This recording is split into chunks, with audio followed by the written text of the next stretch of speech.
My name is Dr. Howard A. Hyatt, and I live in McLean, Virginia. I'm a physician, but I'm also a chronic pain patient. I divide my life into many stages.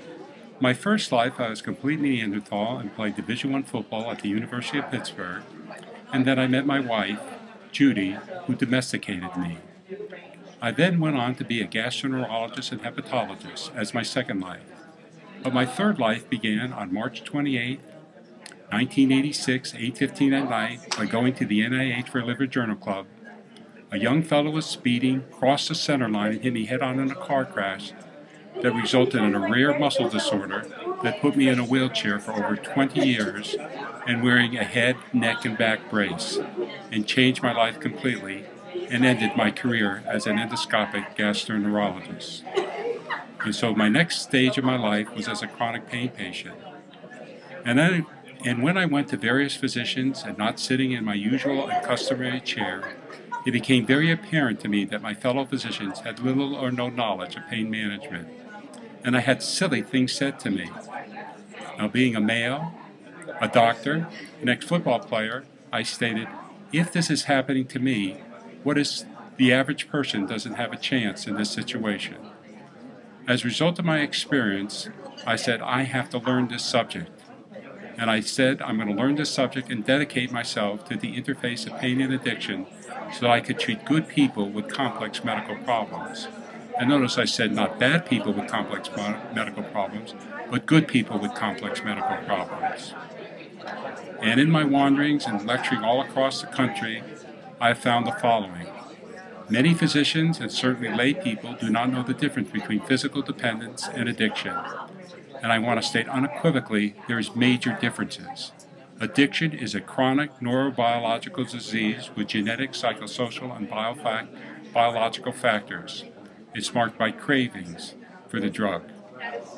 Continued use despite harm are just some of the aspects of addiction medicine.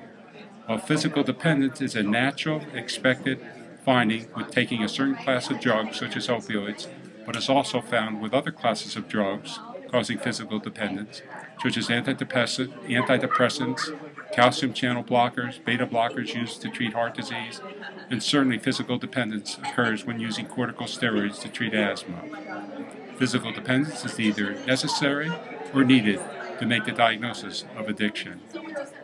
So, I always talk in my lectures going about the definitions, because you must know the definitions in order that you may not falsely accuse your patient of being addicted to the medicine as opposed to the natural physiological phenomenon of being physically dependent on the medicine that they're prescribing, that you're physically dependent on the medicine that I'm prescribing.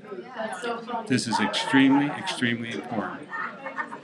And I know from my own experience that we have to be patient-centered in our approach to pain management, and the arrangement of our patient-doctor relationship has to be based on mutual trust and honesty in order to get the best results.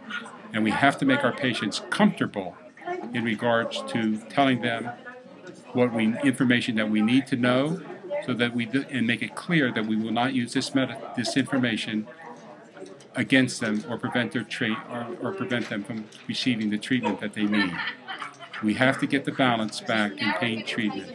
We have to get the medicines to the people who need them, and certainly keep them out of the hands of anybody who would divert these medications.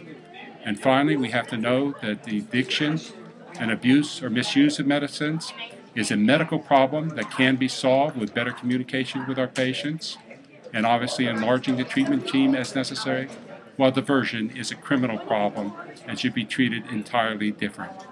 And with that, I'd like to thank you for listening to me. Thank you.